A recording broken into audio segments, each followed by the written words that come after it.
let's just recite the mantra of the Buddha 3 times and then take a few minutes to refresh our motivation, our altruistic motivation. So if you want, you can imagine the Buddha in front of you or above us, around us. And then from the Buddha's heart, light flows into each and every one of us. Imagine the light filling your body and mind, clearing away any confusion, delusion, negative energy, and inspiring you, blessing you to have clear thoughts, positive thoughts, and good understanding of the teachings, the practices.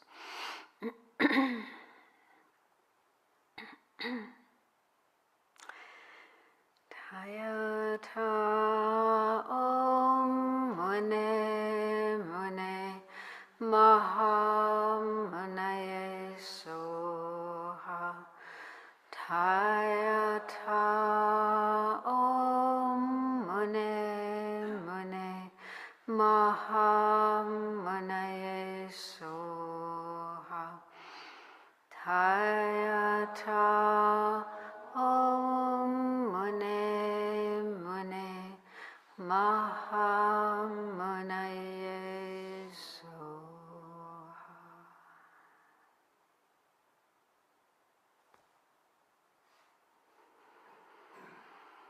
So another way we can generate a positive altruistic motivation would be to think of the motivation the Buddha had when he taught.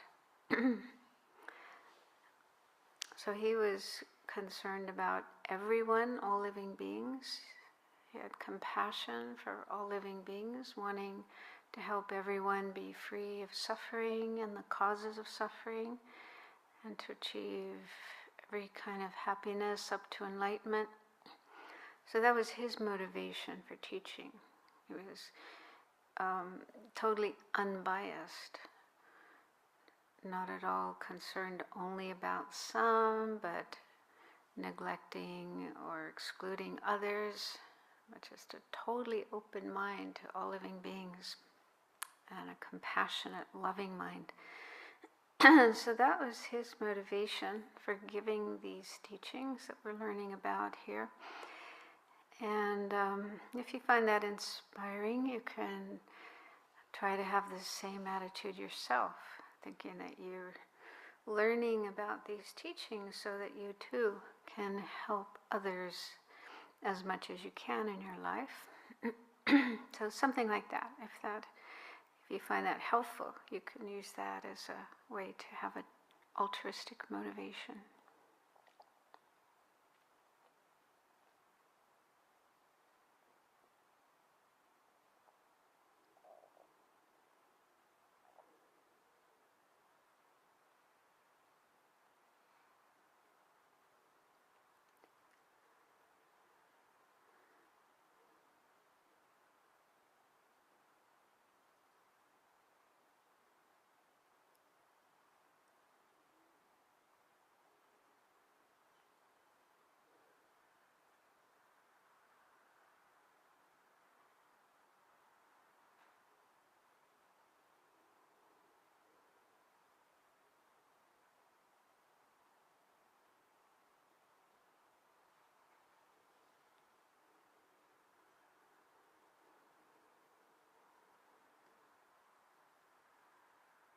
So we can start with questions.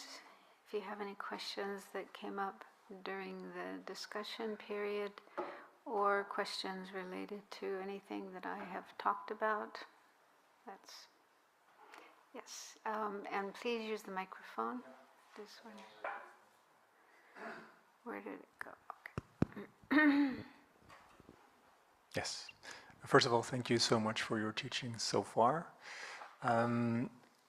I've been noticing that from the beginning of the retreat, my mind has been trying to make a comparison between the Eightfold Path from the Theravada tradition and Lamrim. And it's just very confusing, and I don't know if you think it's right, but could you perhaps elaborate a little bit if there is a comparison or what the differences are? Yes. So, for those not familiar with that, in the very first teaching given by the Buddha, he talked about the Four Noble Truths and also the Eightfold Path. The Eightfold Path is sort of the summary of the path, what we need to do to get out of suffering. And that exists in the Tibetan tradition as well, although it's not talked about in the same way, it's not used in the same way. And in fact, His Holiness, the Dalai Lama, has talked about that. He said in the Tibetan tradition, the Eightfold Path is talked about as a very high level of practice or of experiences. It's talked about in terms of those who are Aryas. Aryas are those who, well, the Theravada equivalent would be stream enterers, those who've already gained insight into the true nature of things. So that's how it's explained in the Tibetan tradition. Those who are Aryas, who are stream enterers, so in their minds they have these eight things, the Eightfold Path. And it's not talked about as a practice that just ordinary people can start to practice. So he has encountered, in his discussions with monks and practitioners and so on from the Theravada tradition, that in that tradition it is talked about as, like, right from the beginning of your practice, you can start practicing these 8 steps. And he says he really likes that, and he has also, incorporated that into his practice as well. So it's just, different traditions developed in different ways. But this afternoon, I'm going to start talking about the intermediate level of the Lamrim, which is all about how to become free of our suffering and the causes of suffering, and how to attain nirvana or liberation. And in our tradition, the way to do that, the path to attain nirvana, is explained in terms of 3 things, which are called the 3 higher trainings: ethics, concentration and wisdom, shila, samadhi, and I think panya is the Pali term, prajna is Sanskrit. So those 3 things. And it said that the Eightfold Path fits into those 3. So, like, ethics includes right speech, right action, right speech, right livelihood. That's included in ethics and so on. So it is there, not so in not such an obvious way, but when you go into more detail, the Eightfold Path is included there. But it's more in the middle length or the middle section of the Lamrim that we'll get into. But that's a good question. Does that help? Thank you. So we get a precious human life, and we have the choice to work to improve our mind. What happens after rebirth according to the Mahayana doctrine? Do we take our improved mind into the next round of cyclic existence? Did you say our improved mind? Yes. Yeah. Yes. Yes. Well, it is said that if we, for example, if we really work on cultivating love, kindness, compassion, non-harmfulness to others, so if we make our minds familiar with those sort of qualities and really try to live our life with those qualities, then of course it depends on how strong they are, but yes, definitely they will show up in the next life. And there's stories of, and maybe also you've met little children who show natural kindness from the time they're very small. And even, there's some who are, I call them natural-born vegetarians. I've met a number of people like that, like from the beginning of their life or the early time in their life, they didn't want to eat meat.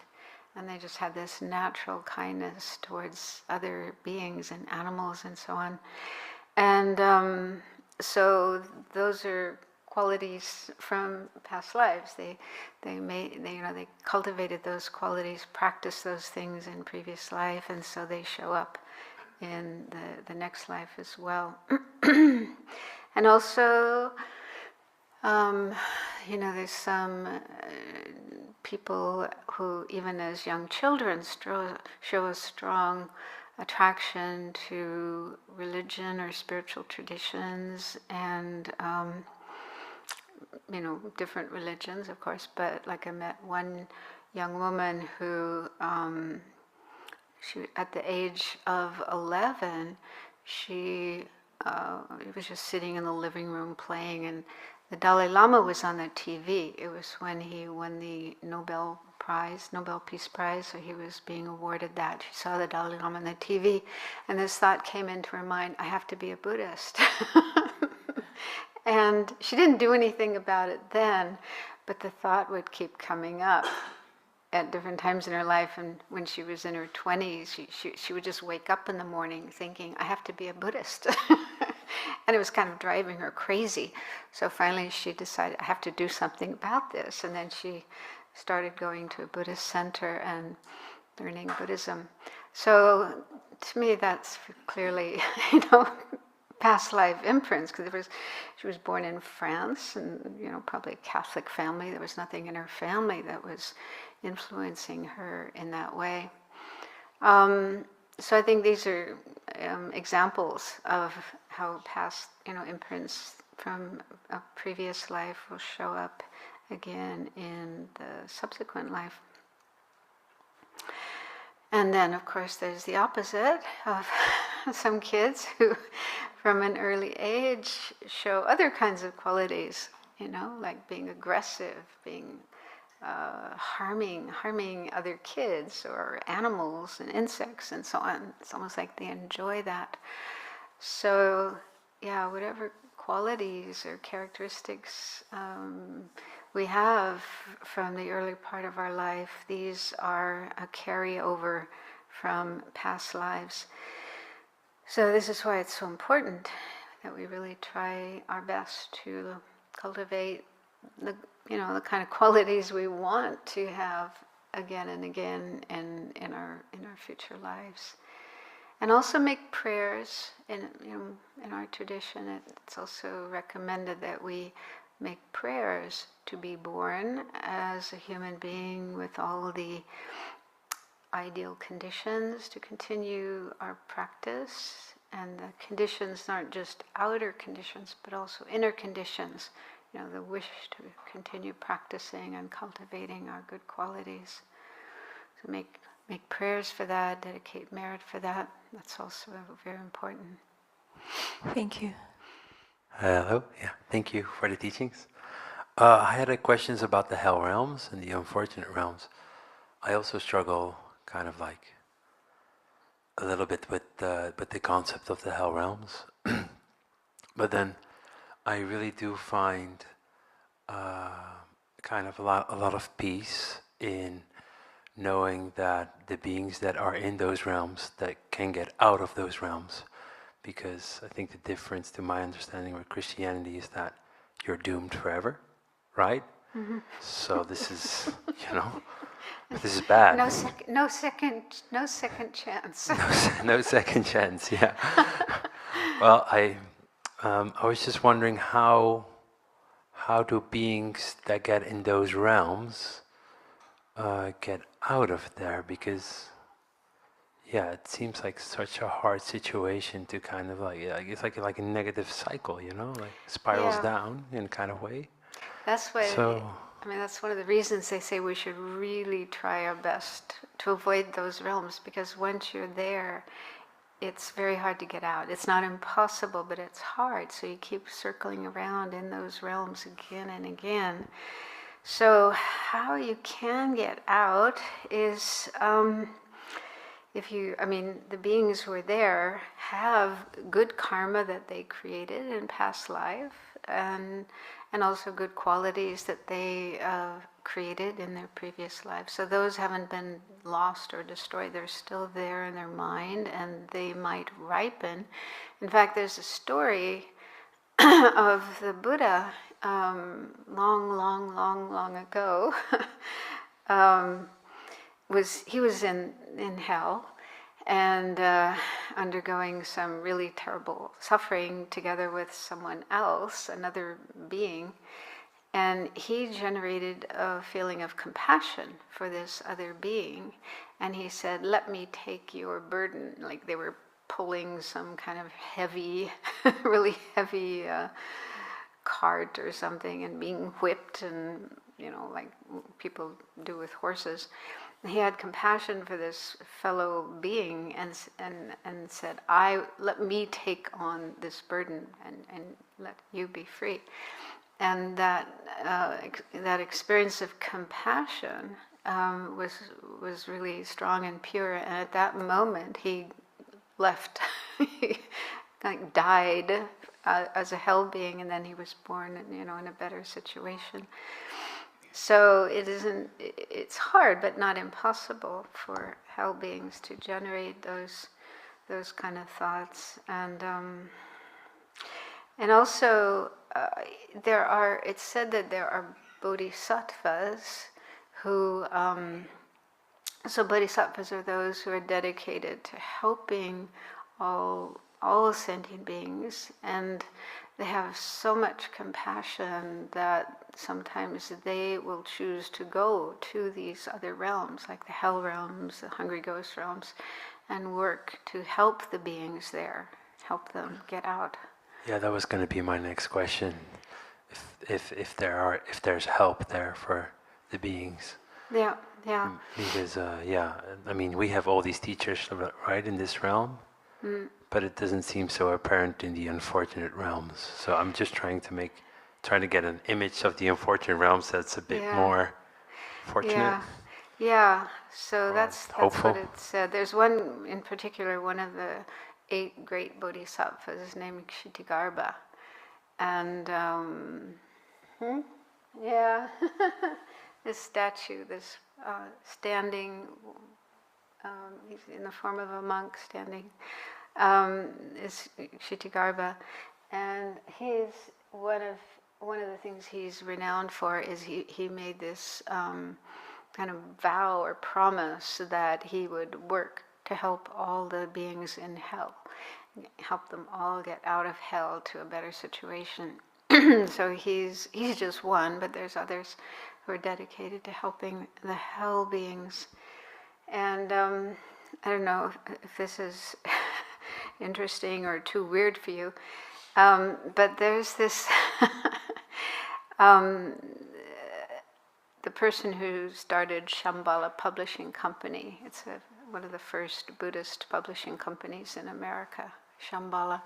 His name is Sam Berkholz. He's actually originally from Sweden. And he had been a Buddhist for a long time. And some years ago, he had a near-death experience while he was in the hospital undergoing treatment for some heart problems. And in this near-death experience, he went to hell, but as a tourist, not as a being suffering in hell. So he had this experience of sort of traveling through hell. He said he had the feeling there was a being who was sort of guiding him and showing him the different situations, and he called it the Buddha of hell. It wasn't someone he could see, but he just felt this was the Buddha of hell who was guiding him. And he actually wrote a book about his experiences. It's called A Guided Tour of Hell, and complete with paintings.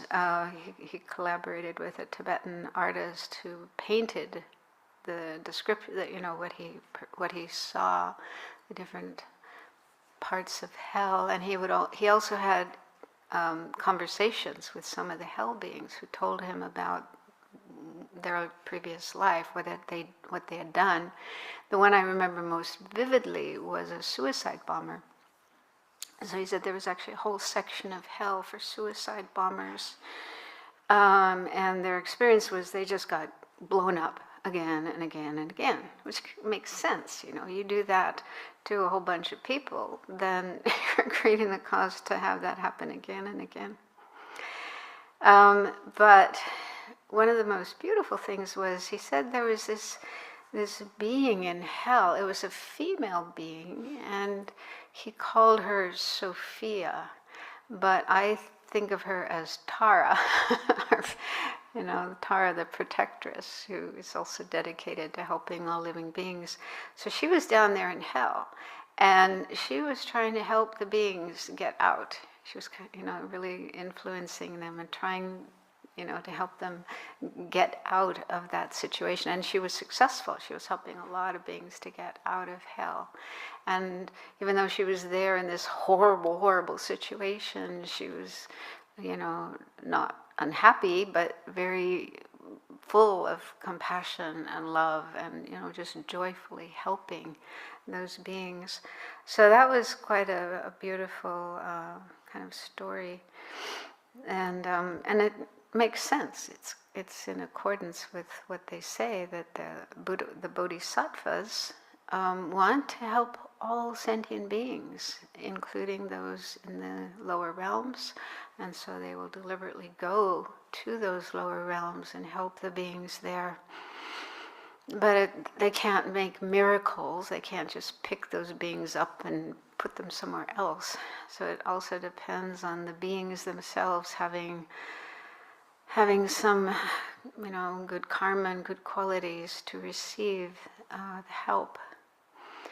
But yeah, it's not that they are doomed, just left to be in that horrible situation and not receiving any help. So, yeah. Thank you so much.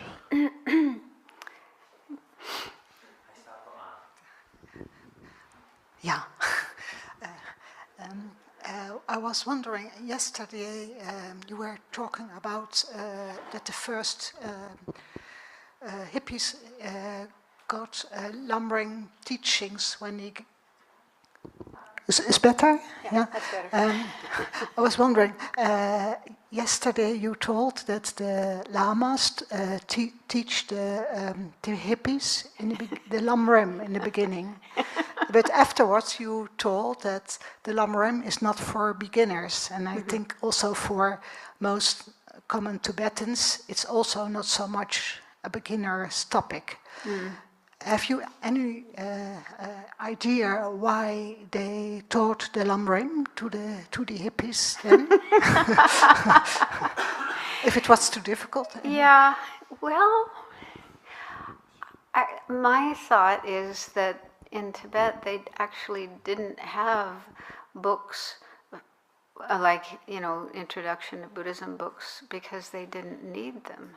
Like most Tibetans, they're born into Buddhist families and Buddhist communities. They're born into a situation where everyone around them is a Buddhist, and they probably learn a lot of things just from their parents and grandparents and so on. They learn about karma, they learn about rebirth, they learn about all these different deities and so on and so forth. So I think Tibetan children are, learn a lot of Buddhism from the time they open their eyes and start hearing and so on.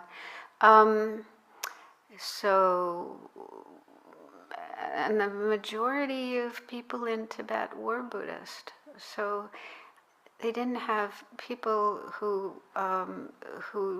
came along and said, I want to know about Buddhism, because everybody was Buddhist. So, that's my guess. This is just my thought, that they didn't have those kind of books like, what is Buddhism? What did Buddha teach? That's my impression, that it wasn't really needed. And even the little monks and nuns, when they start, they enter the monasteries and they start learning, the things that they learn, well, one thing is they start memorizing a lot of prayers. They memorize many, many, many prayers.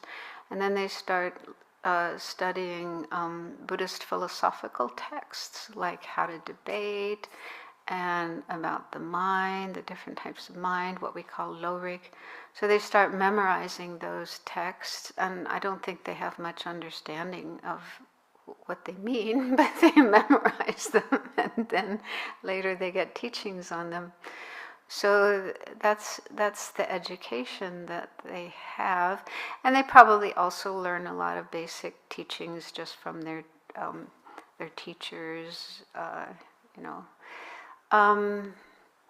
So I think that's how education seemed to happen in Tibet, the education of young monks and nuns. And so we had very different needs. We're coming from a very different background where we don't know anything. We're adults, but we don't know anything about Buddhism. So this is just my guess, that the lamas thought, so what should we teach these people? And they thought, okay, Lamrim, that's a good thing to teach, because it does contain a lot of very good information, to start off your practice. But it seems that maybe some of them didn't realize that, we don't necessarily believe in rebirth. We don't necessarily have this complete belief in the Buddha and faith in the Buddha. So, we needed a somewhat different approach. And so that's why now there are other books that are being written and published that are more basic, explaining Buddhism, the basic Buddhist ideas for people who are not coming from a Buddhist background. And I'm not saying that it was wrong, that there was some kind of mistake to teach us the Lamrim, because we certainly benefited a lot from learning about, like, the precious human rebirth and karma and so on, all these things. But still, there were some things that were difficult, like not everyone was able to believe all of these things from the beginning, and some people just said, this is too hard for me, I can't accept this. So I think, as time goes on, and some of us are learning more about Buddhism, then we can teach it and write books in ways that are more suitable for Western people. Does that make sense? Yeah. But I think it's mainly that they just didn't have any textbooks, any books in Tibetan that were introduction to Buddhism. So maybe Lamrim was the closest thing that they had.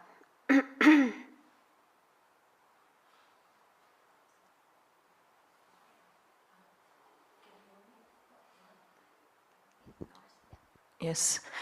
So our group had a discussion on impermanence, and we understand the concept, but I think the question was also, how do you get it from the head, and how do you really imbibe it, especially when it comes to clinging to your loved ones?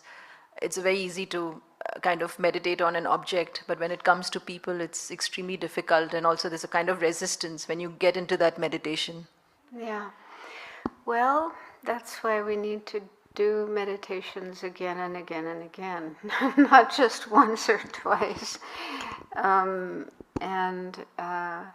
So the whole idea of familiarity, getting familiar with, getting used to this new way of thinking, this new way of seeing things. And in the beginning there can be a lot of resistance, and a lot of emotions can come up and so on. But as time goes on, and you realize you can't refute it, you can't say, oh, this isn't true, this is rubbish, especially with something like impermanence. It's like, obviously it's true. So then your mind eventually just comes to accept it. But even accepting it is still not enough. We still need to keep meditating on it again and again until it really does become our kind of first-hand experience.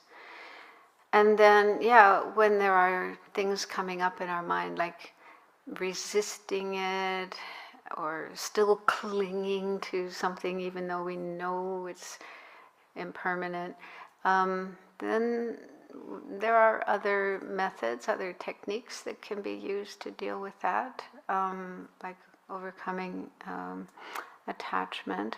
Although it's said that one of the main antidotes for attachment is to remember impermanence. Is to just say to ourselves, this person is not going to be there forever. And if I have strong attachment to this person, then I'm going to really suffer when I lose them. So, like for example, in my own case, I was quite close to my mother, and my father died first, and my mother was still alive, and I just knew it was a matter of time before I lost her as well. And so I really tried to prepare myself for that. I would meditate, I would kind of try to imagine her death and, how I would feel, how I would experience it, and just mentally prepare myself for that.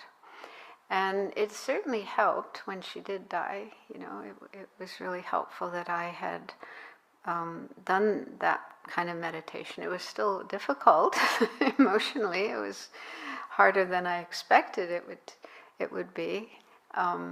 But I think it would have been much more difficult if I had never thought about impermanence at all. So I think it really does help to meditate on impermanence.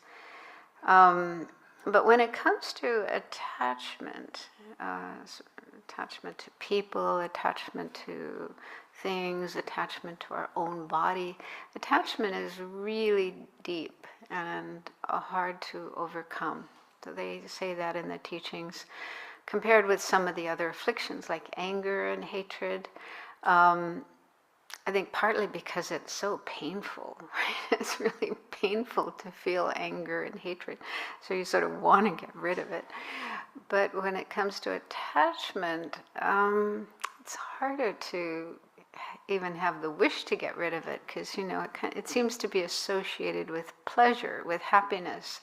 We're attached to things that make us feel good, and we tend to think if we didn't have that attachment, we wouldn't have any happiness, we wouldn't have any pleasure. So it's sort of stickier, harder to overcome. And they say that to completely be free of attachment and any of the afflictive emotions, we really need to realize the true nature of things, what we call emptiness or selflessness or non-self, different terms for that. But that is the actual way that things exist. And so the realization of emptiness is the thing that will eliminate the afflictions so that they don't come up anymore. But up until that time, they're still going to be there in our mind.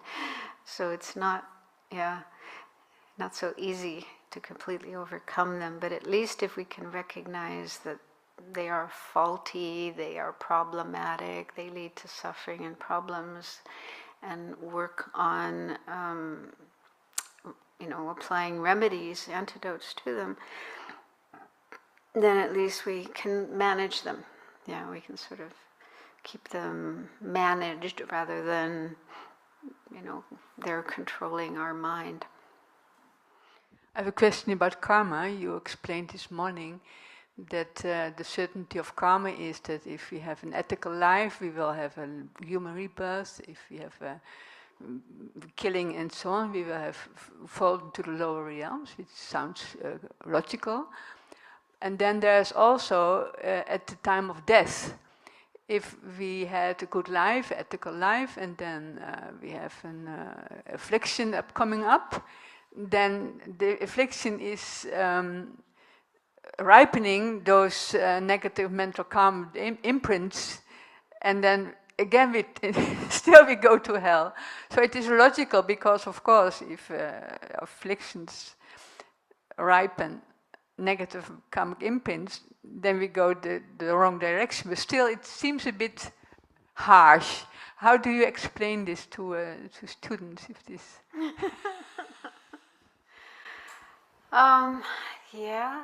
Yes, they do say that, at the time of death, if some strong affliction comes up in the mind, like anger or strong desire, attachment, then that can turn the mind so that it becomes negative, and that could cause an unfortunate rebirth. I agree, it does seem rather unfair.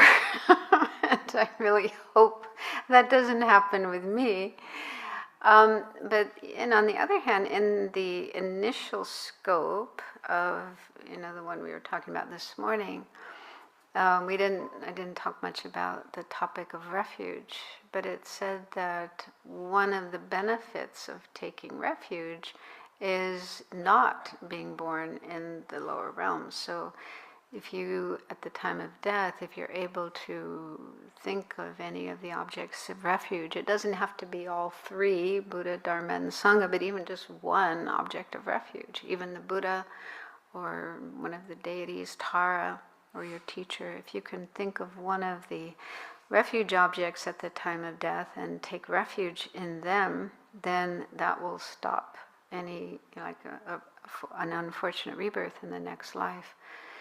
So I'm kind of hanging on to that, and hoping that, even if I'm in a lot of pain, or my mind is, not in a very good state, if I can at least remember to take refuge at the time of death, then that should prevent an unfortunate rebirth.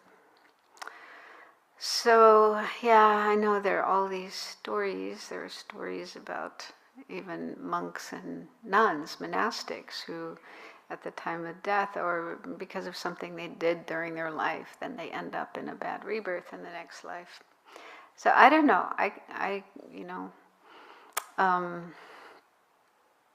can't explain all of those, but so they say there's two things. One is the karma that we create during our life, and then the other is the state of mind we have at the time of death, when we're dying. So both of those are quite important.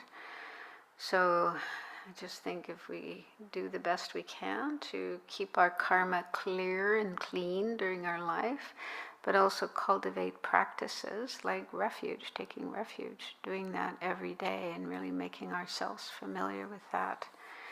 And then and preparing ourselves, to,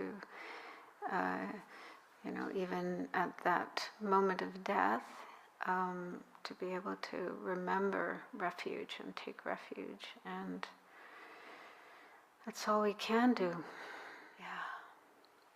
But I like reading stories of children who remember past lives, and also near-death experiences that people have, where they don't completely die, but they sort of go part way and then come back.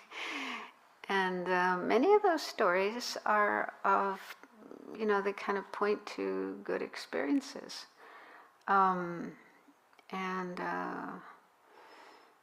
So I wonder sometimes if in certain teachings, for example, Pabonka Rinpoche's Liberation in the Palm of the Hand, he seems to really emphasize bad rebirths.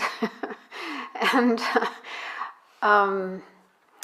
I wonder if it may be because of the audience that he was teaching to, that they needed that kind of teaching, because I think I've heard Tibetans were sometimes quite naughty. So even though they had Buddhism in their culture for a long time, and most of them were Buddhist, but then you hear all these stories about some of the things they did, so they weren't necessarily so well behaved. And maybe Pabongka Rinpoche was just being really heavy with them, like don't take this for granted, and really make sure that you live according to the Dharma, according to karma. Yeah. So anyway, I don't know what else to say about that. All we can do is try our best, create the causes, and prepare ourselves for that moment of death, and really familiarizing our mind with positive things so that those will come up at that time. So I'm reading the Lamrim year. I don't know if anybody's familiar with this book. It's by Lama Yeshe and Lama Zopa Rinpoche. Like every day you can read 2 pages for every day, and it talks about impermanence and death. And then I remember a passage where I think Lama Zopa Rinpoche was telling about how much joy, if you're really a practitioner, it will show when the time of death comes, and that some Buddhist practitioners they cannot wait for that moment because they can realize emptiness at that stage. So my question is for maybe our normal beings or just regular practitioners like me, how can we take more joy towards death kind of thing? Because it seems so heavy, all that, that topic, but then when he talks about it in this book, it seems like, he talks really lightly about it in that way. Yeah, they do say that for some practitioners, they look forward to death, but those are practitioners who have been doing certain tantric meditations. And the idea is that at the time of death, you have the chance to experience the clear light mind, the most subtle level of mind. And if you're familiar with emptiness, you have some experience of emptiness, then when you're in the clear light mind, you can use that mind to meditate on emptiness. And with that, you can quickly even reach enlightenment during that process of dying. So these are people who've been training in these very special practices during their life and have gained a certain degree of ability in those practices. And so they're looking forward to that opportunity when they can utilize the clear light mind in their practice. But they say for ordinary beings aren't even aware of the clear light mind. They just kind of pass through it without awareness. So,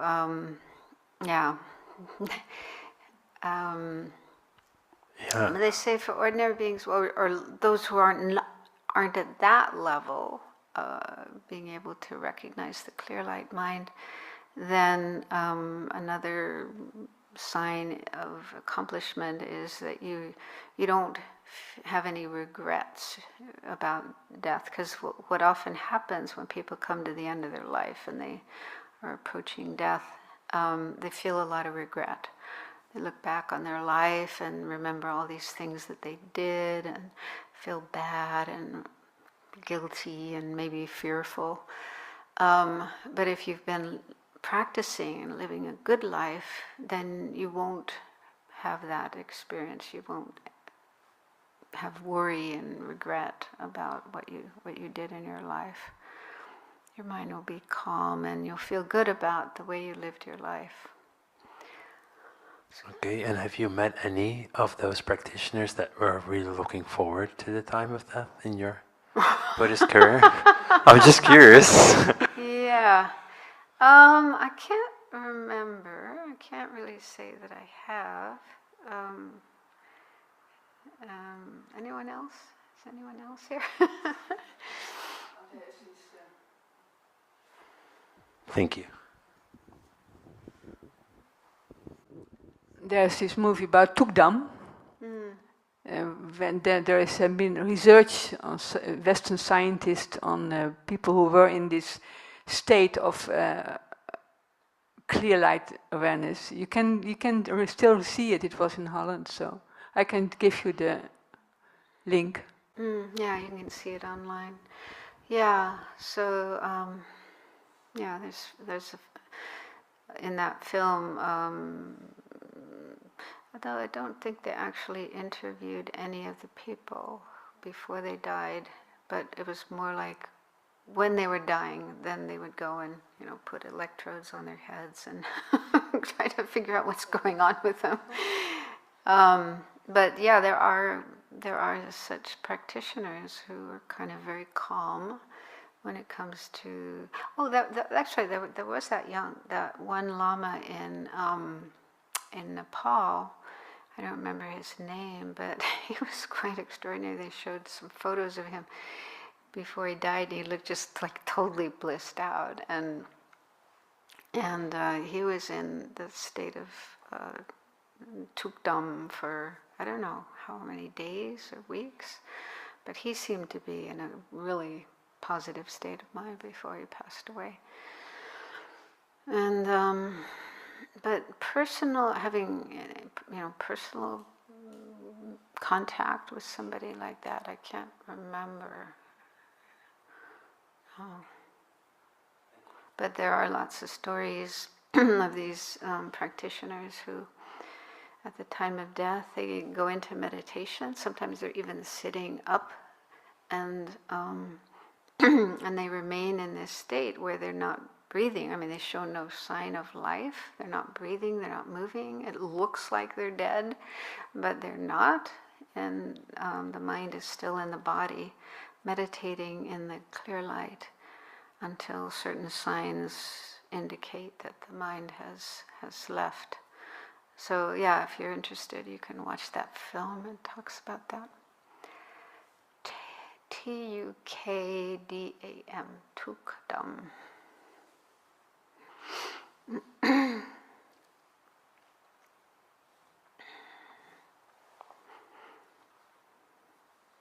Yeah, so there's this whole group of scientists who they have a Tukdam project, to investigate this phenomena and try to figure out what it's all about. But it's also related to the whole idea of the mind, the consciousness. If it is dependent on the brain or independent of the brain. So it's related to that whole area of investigation. What I remember in the end of the film, they were saying that they put electrodes on the heads of a number of these lamas and practitioners who were in Tukdam, and they didn't find any sign of activity. And then one of the Tibetan doctors who was part of this project said, but they're looking in the wrong place. Because according to Tibetan Buddhism, as we die, all the different aspects of our mind and all the different energy winds, they all will come to the heart chakra. And so this is the last place, this is the final place where the mind is before it leaves the body. It's not up here, it's here. And so he said they have to be checking here. But Western science doesn't have the technology, the instruments to do that. To be able to check activity in the heart chakra. They've developed, all this techniques to check the brain activity, but not the heart chakra. So there's still a ways to go before they're able to really make any kind of conclusions about that.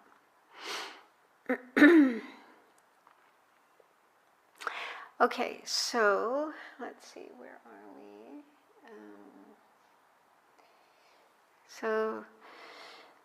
I would like to move on to the next level of the Lamrim, which is the intermediate scope.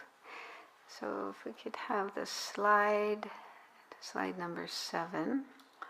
Okay, so this section of the Lamrim is basically about how to generate the wish or aspiration to become free of samsara and attain nirvana, liberation. So samsara is the Tibetan term for this situation we are in, where we're not enlightened, we're not liberated, and instead we are like trapped in this cycle of dying and being reborn over and over and over and over again. And there's this picture, like on the back wall, it's called the Wheel of Life, that shows samsara. And this was painted on walls outside of monasteries and temples in Tibet. A lot of Tibetans were illiterate. And so this was like a teaching tool that, you know, they could understand samsara.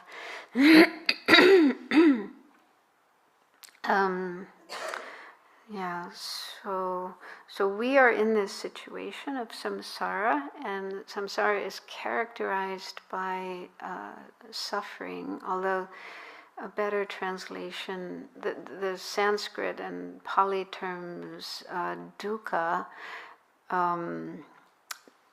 might be better translated as unsatisfactoriness, because the word suffering sounds really heavy.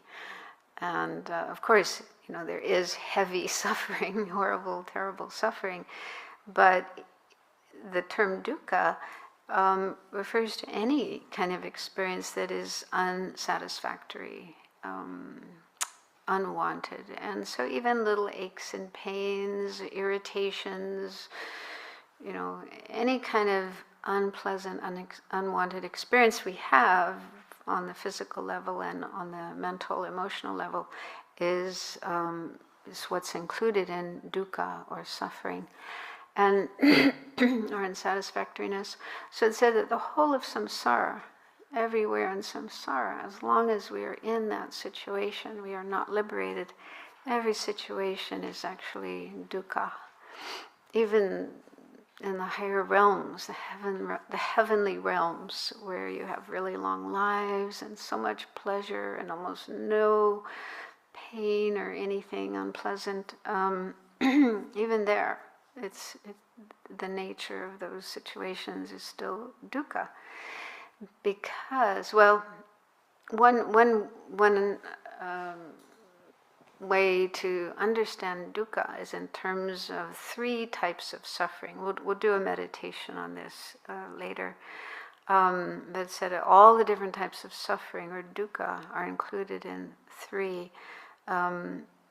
The suffering of suffering, which includes obvious unpleasant experiences like pain and war and so on. And then the second is called the suffering of change, the dukkha of change, which refers to pleasant experiences we have, which are impermanent and don't last and are not fully satisfying. You know, like you go to a restaurant, you have a nice meal, you feel good for a while, but how long does that pleasure last? Right? So it's transitory, fleeting, and not fully satisfying as well. You know, because even after that nice meal, there's still some. Well, now what do we do? Now where do we go? Let's go to a movie, or you know, it's like always wanting something else, something more, something better, and so it said that even the pleasant experiences we have, as long as we're in samsara, aren't fully satisfying, aren't fully taking away our problems and giving us complete happiness and satisfaction. And then the third type of suffering is called pervasive suffering, and that refers to just the very situation of being in samsara, which basically means we have within our mind these factors that are the cause of suffering. We have the afflictions or delusions like anger, hatred, greed, jealousy, pride, ignorance, and so on. There's a whole list of these different mental states, kleshas, they're called in Sanskrit and Pali. Delusions is the English translation. So we have those within our mind. We're not free of them. We take them with us everywhere we go. And then karma. Yeah, under the influence of those mental states, we create karma, we do actions, and that karma becomes the cause for us to again take birth in samsara, again and again and again and again. So we have within our mind these factors, mainly delusions and karma, that keep us stuck, trapped in samsara and unable to be truly free. So that's said to be the third type of suffering, or dukkha. So every being, every single living being in samsara, who hasn't yet attained nirvana or enlightenment, is subject to these unsatisfactory experiences or sufferings. And so the first thing in this level of the Lamrim, it says, first we develop renunciation, the determination to be free from samsara, by meditating on the various types of suffering in samsara. So that's related to the first of the Four Noble Truths, the truth of suffering. So Buddha pointed out different examples of suffering in his very first teaching. For example, he said, birth is suffering, sickness is suffering, aging is suffering, death is suffering, not getting what you want is suffering, getting what you don't want is suffering, separating from whatever is pleasant and you don't want to separate from, but that happens, that is suffering. And then he said, in brief, these five aggregates are the five aggregates is a way of referring to our body-mind, this body-mind combination that we have. So this very situation of body and mind that we have, this itself is suffering, is unsatisfactory, is dukkha. So we meditate on, we contemplate these different examples of suffering or unsatisfactoriness in order to get fed up, to feel disillusioned, disenchanted. Because right now, we see, oh, there's lots of nice things. Yeah, there's some bad things, but there's a lot of good things as well. So we still, find excuses. We don't really want to get ourselves out because we're still kind of attached to certain experiences in samsara and, don't really want to separate from those. And so we need to really see clearly that the situation we are in samsara is unsatisfactory, is horrible. It's actually like a prison because we're not really free. And so we need to see the faults, the disadvantages of this situation so that we generate the wish to get out, the determination to be free from samsara. So that's the first thing done in this section of the Lamrim. Then, second is we learn how to be free of samsara. So how do we get out of this situation? So there we meditate on the causes of samsara. So what are the causes that keep us stuck in this situation? Those are mainly delusions and karma,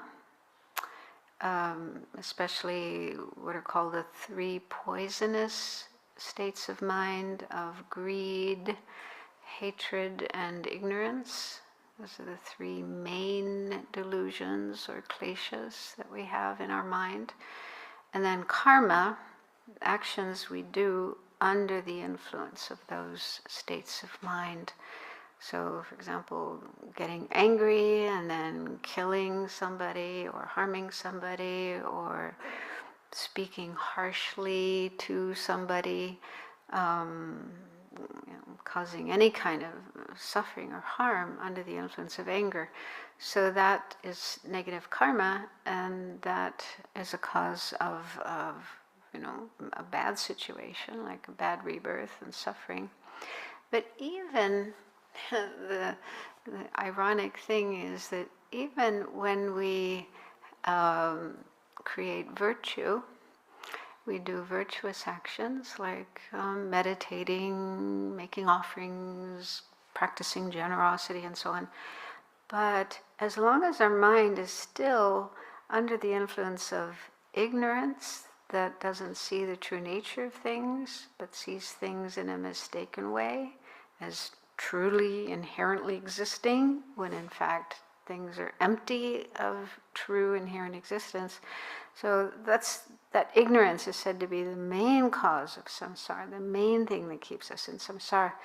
Because as long as that's there in our mind, even when we do virtuous things, we create good karma, but that good karma is kind of polluted, contaminated by ignorance, and it just leads to more samsara. Good rebirths, it's the cause of a good rebirth, like as a human being or as a deva, but it's still samsara.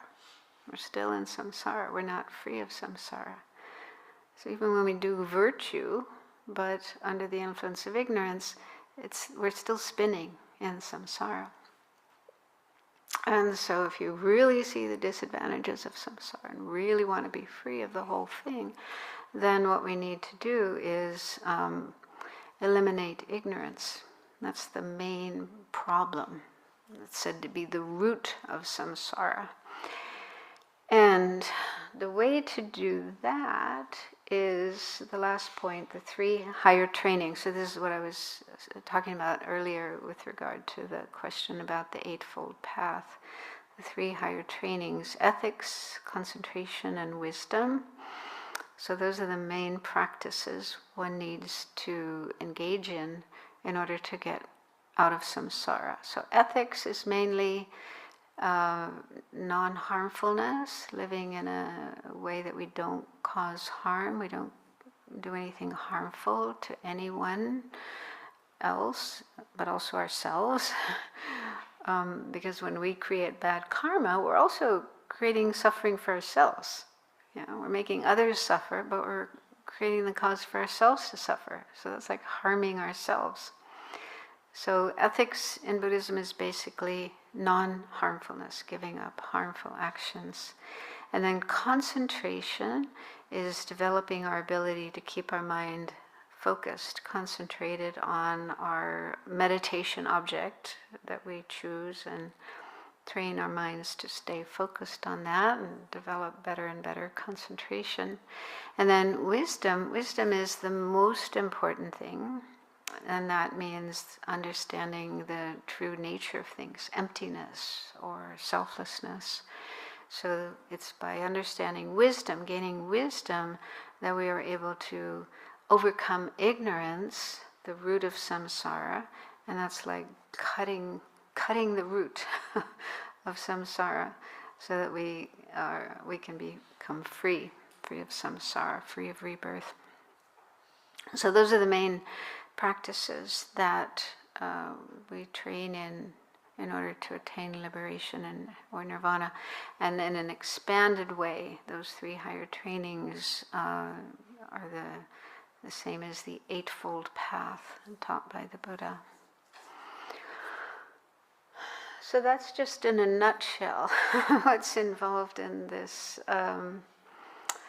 middling, intermediate level of the Lamrim, the middle scope. So the essence is generating the wish to be free of samsara, not just wishing to be free of bad rebirths, but even good rebirths, because there are still rebirths within samsara. We're still in samsara, we're still in an unsatisfactory situation. And so we want to get out altogether, and this is what we need to do. So in this section of the Lamrim mainly corresponds to the Four Noble Truths, the first teaching that the Buddha gave. And so I thought we could do some meditations on this topic. Normally, when meditating this middle section of the Lamrim, there's a lot of individual meditations related to the Four Noble Truths, but since we're short of time, I thought to just do it all at once. Just lead a meditation on the Four Noble Truths, just kind of lightly touch each one of them. But it's really interesting to go into depth with each of them and really understand them quite well. And this series of books I mentioned, the Library of Wisdom and Compassion, some of the earlier volumes talk about the Four Noble Truths in a general way, but then you really go into depth with them in the Volume 3, which is called Samsara, Nirvana, and Buddha Nature.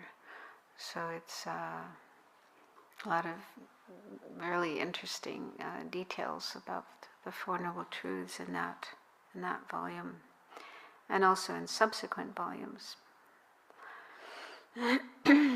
Okay, so let's get ourselves ready for meditation.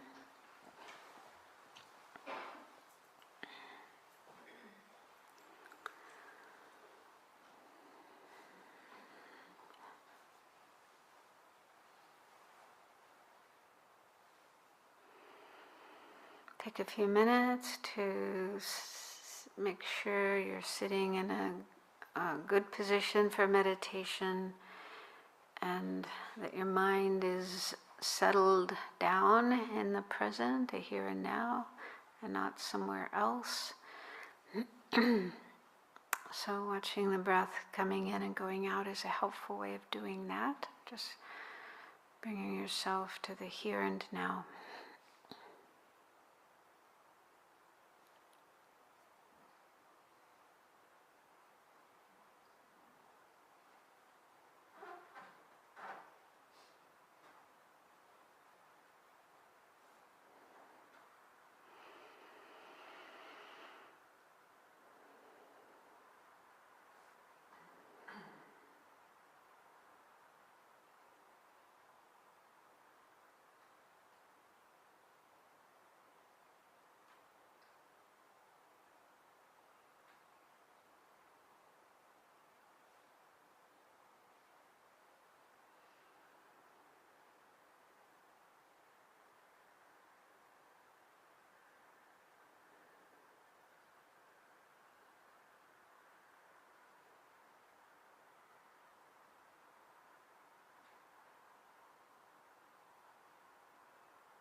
Okay, so let's start by contemplating the first of the Four Noble Truths, true suffering or true dukkha.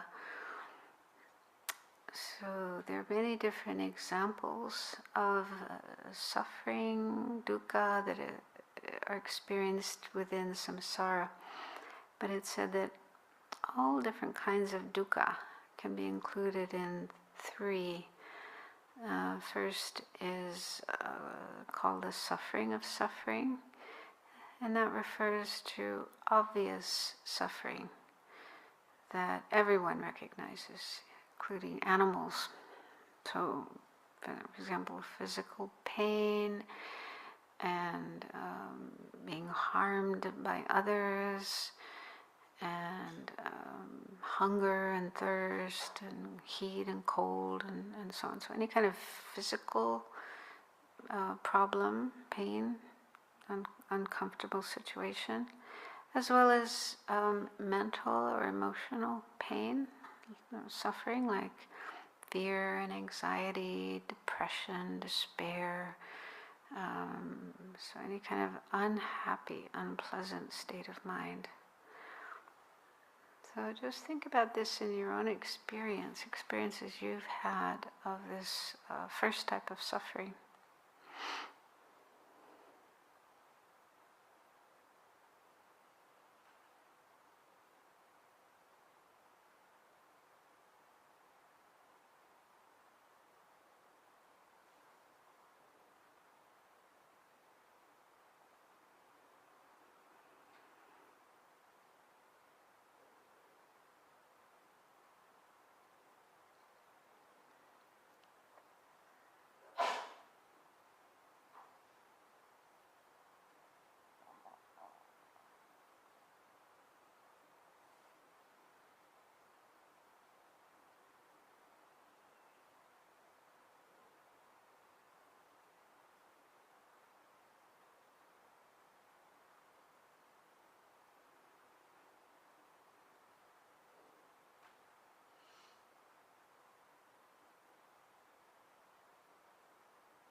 So as long as we're in samsara, we will continue having this kind of suffering again and again without choice.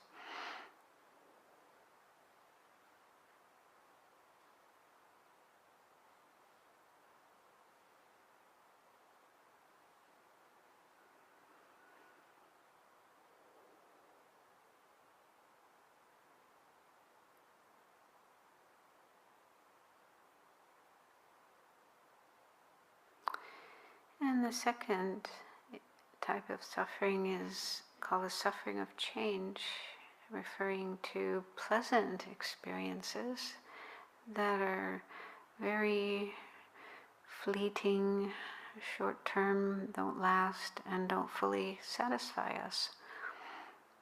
So see if you can think of some experiences of that yourself. Good times you had, pleasant experiences you had that were over all too soon, leaving you feeling not completely satisfied and still craving for more and for better.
So as long as we're in samsara, whatever happiness, pleasant experiences we have will only last a short time, a limited amount of time, and then they will cease, they will disappear, and they don't fully satisfy us, they don't last, and then we're left feeling unsatisfied and with the same problems we had before.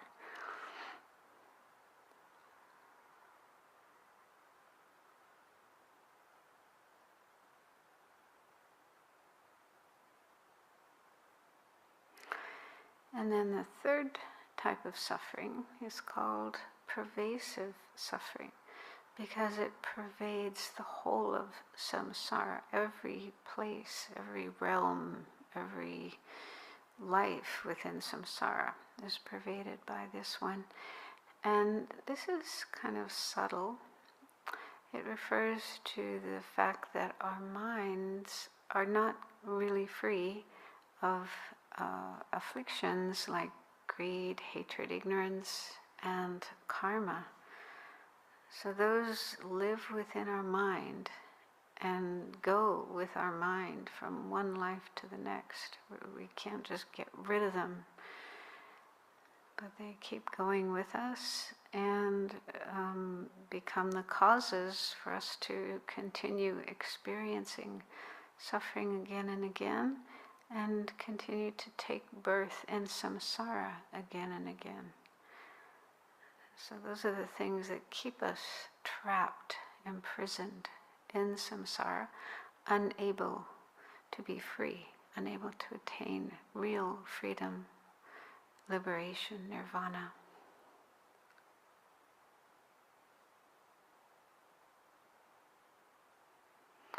So one way to get a sense of that would be to think about how we want to be happy, we want our mind to be in a good state all the time, but without choice, negative thoughts, emotions arise. We experience anger, we experience attachment, we experience confusion. So these and other afflictions just keep coming up in our mind again and again without choice. And we sometimes get caught up in them and then act out those afflictions, creating negative karma that keeps us stuck in samsara.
See if you can get even just a little sense of how samsara is very unsatisfying, very unsatisfactory, and it's in the nature of dukkha.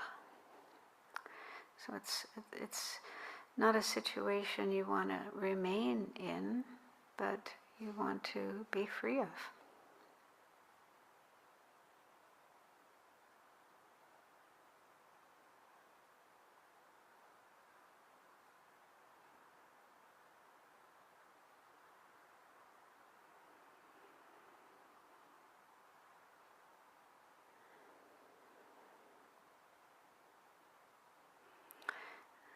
So in order to be free of samsara, we have to stop its causes. the causes of samsara, the causes of suffering.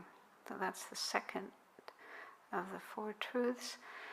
And the causes of samsara are mental afflictions, especially the three poisonous states of mind of hatred or anger, greed or desire, and ignorance or confusion.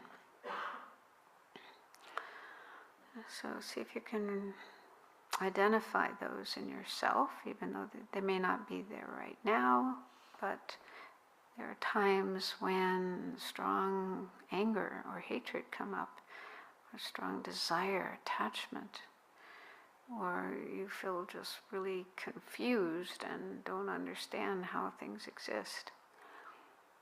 These live in our mind. These are parts of our mind that come up again and again.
But it wouldn't be right to blame ourselves or feel bad or guilty for having these mental afflictions. We didn't choose to be this way, but these were already in our mind from past lives. In fact, they've been in our mind for all of time, in all our previous lives. And so we're born with them in this lifetime. They're like inherited from past lives. So it's not really our choice. It's not something we have control over.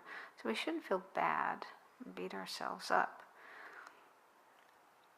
And it is possible to become free from these afflictions.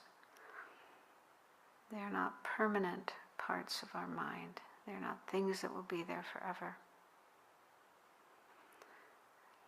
But we do have to see them as faulty, as disadvantageous, and want to be free from them, rather than feeding them, nourishing them, keeping them. So see if you can feel that way, how nice it would be if you could be free of these mental afflictions.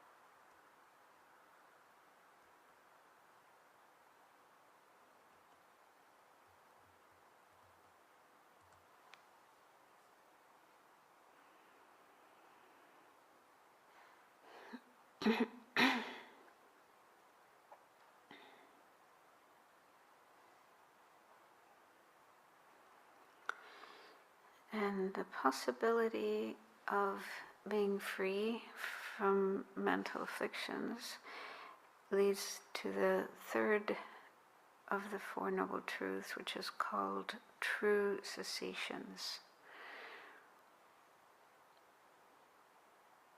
So true cessations means the stopping or the ceasing of the mental afflictions that keep us trapped in samsara.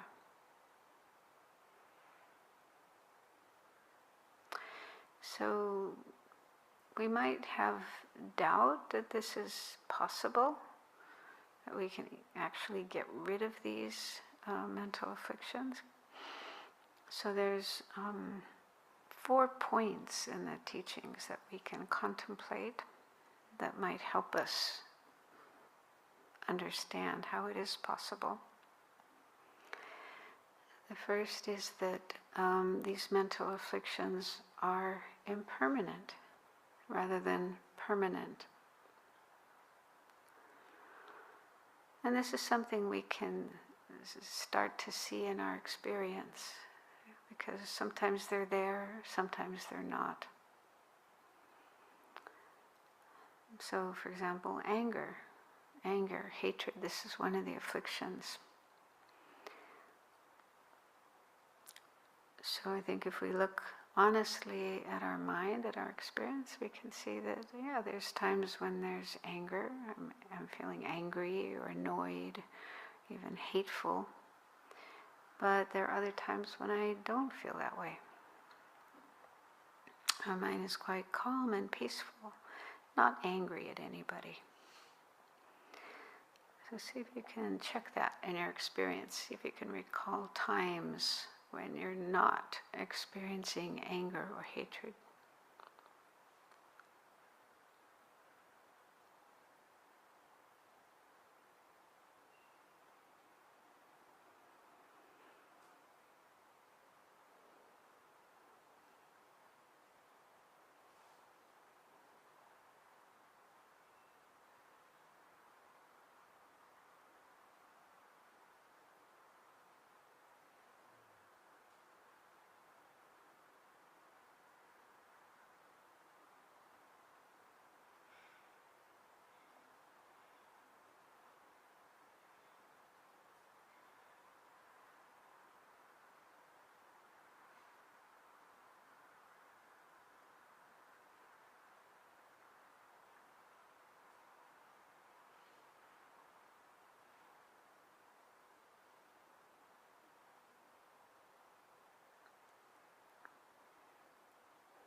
And then the second point, to understand how cessation is possible, is that there are antidotes to the mental afflictions. So there are things we can do to decrease them, overcome them, eliminate them. For example, meditating on loving kindness is an antidote to anger and hatred. Meditating on impermanence is an antidote to attachment. So there's actually lots of different antidotes taught by the Buddha, found in the Buddha's teachings.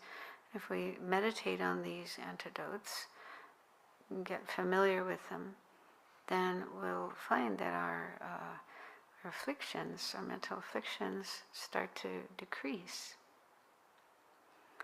See if you've experienced that yourself already, if you've already noticed that some of your afflictions are less strong than they were in the past as a result of certain meditations that you've done.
And then there's the ultimate antidote, which is wisdom understanding the true nature of things, emptiness or selflessness.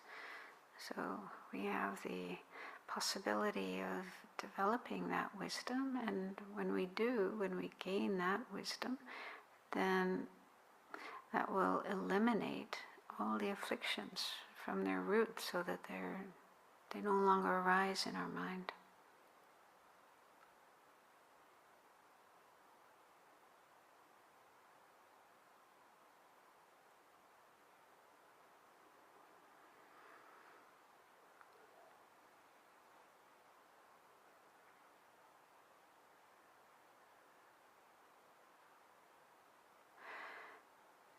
And then the third point about cessations is that we have access to these antidotes.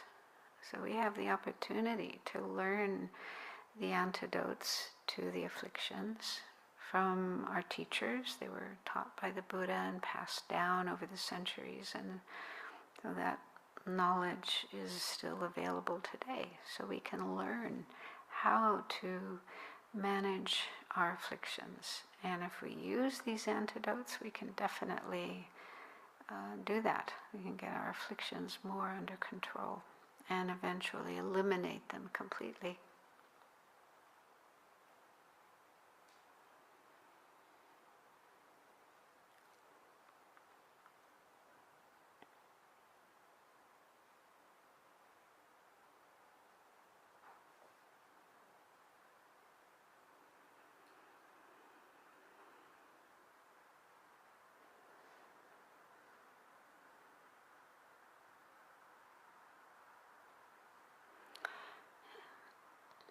And the fourth point about true cessations is that we have the ability to apply these antidotes. So we're really fortunate to be human beings, have a healthy body and intelligent mind, and a certain amount of time, even if you don't have a lot of time to practice, even if you just have a short time to practice each day, you can start to learn these antidotes and apply them both on the cushion and off the cushion in your daily life. And if you do that, you'll start to see a reduction in the strength of these mental afflictions.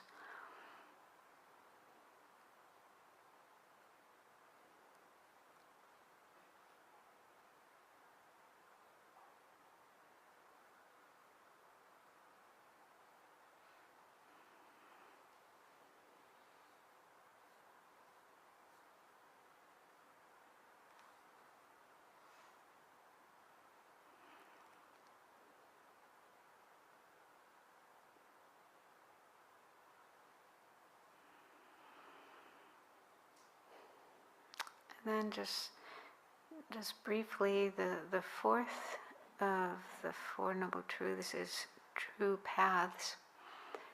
So that refers to what we need to do, what we need to learn, what we need to practice in order to attain the cessation of suffering and its causes and free ourselves forever from suffering. So the simplest way to understand the path is in terms of the three higher trainings, ethics, living ethically. So that's definitely something we can start to do now. We can start to live our life in an ethical way, refraining from harmful, non-virtuous actions, creating beneficial, virtuous actions as much as we can.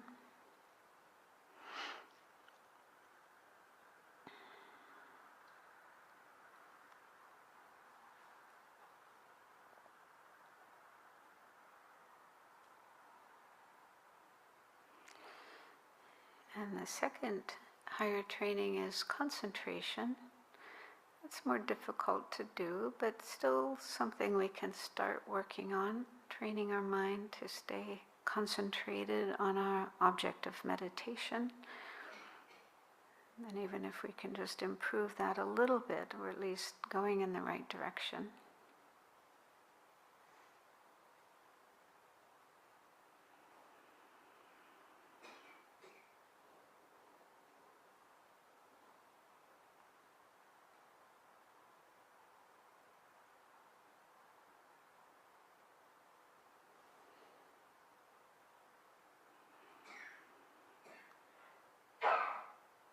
And the third higher training is wisdom.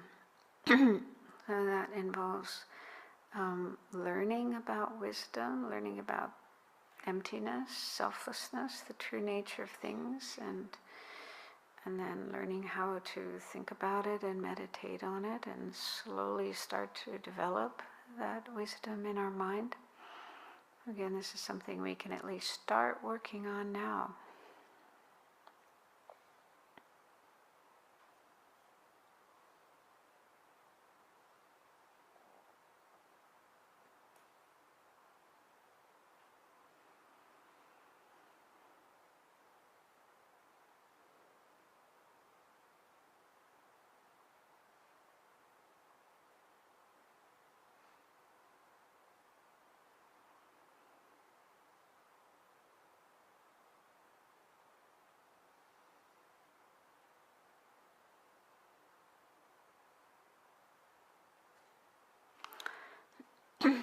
So see if you can conclude this meditation on the Four Noble Truths with a feeling of optimism that even though we are in samsara and we have the causes of suffering within our mind, it's definitely possible to become free of this situation.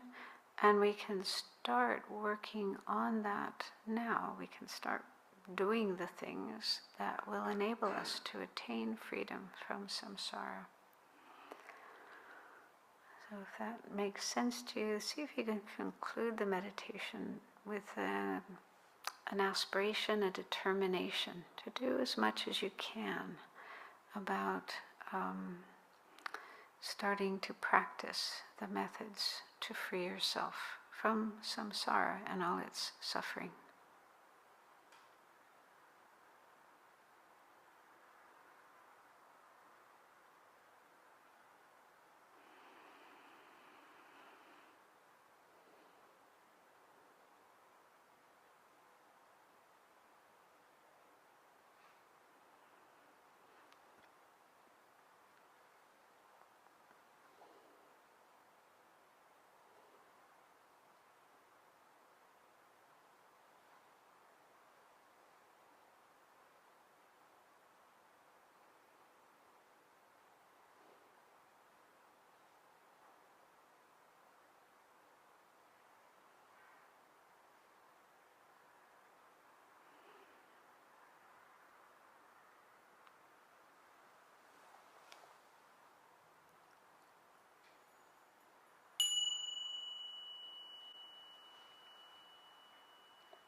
So that's just a very brief overview of the Four Noble Truths, but there's a lot of details in there and some really practical information as well.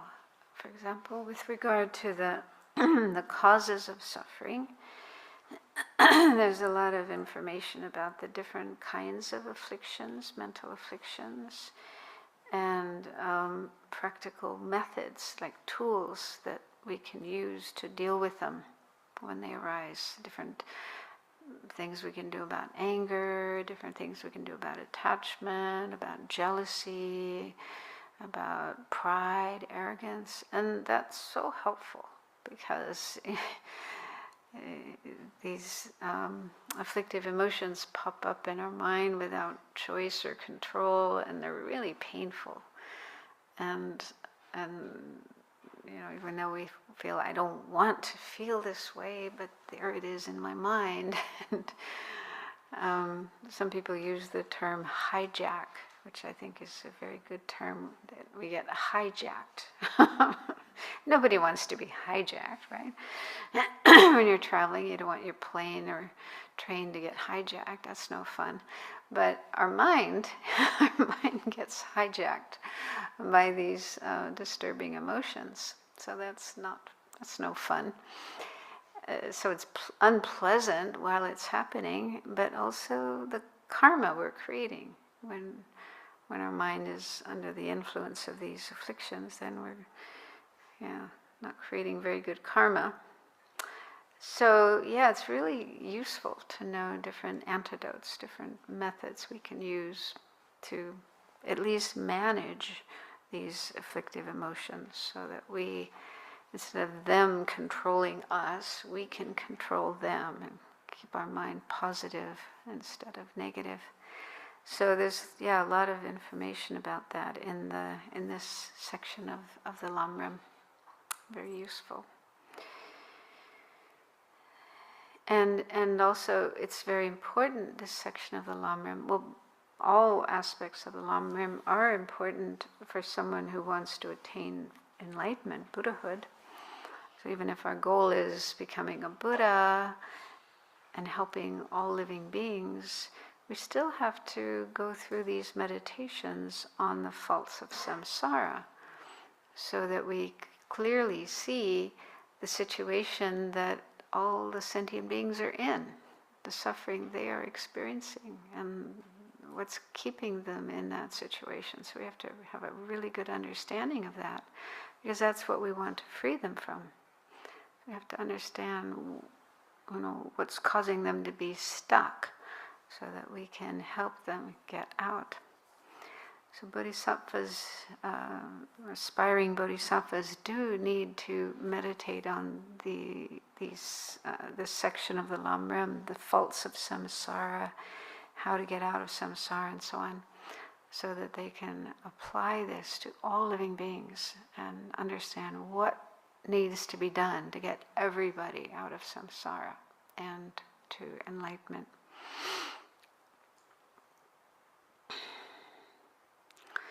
Okay, so we have just tomorrow left, half the day, and we'll look at the Great Scope. That's the Bodhisattva's,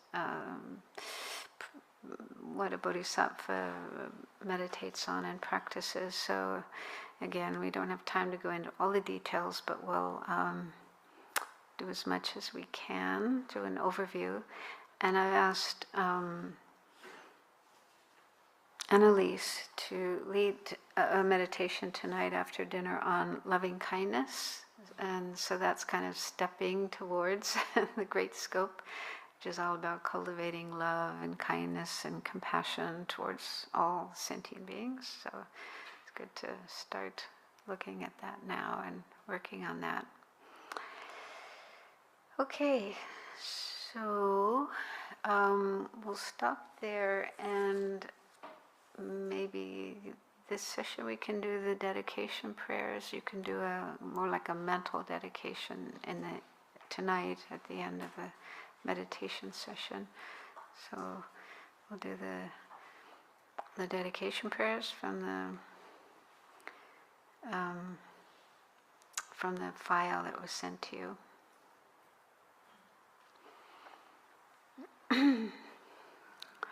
So feel confident that we've created a lot of merit, a lot of good energy today from the class, the talks, the meditations, the discussions, and so on. And now let's share that merit, that good energy with others, with all living beings.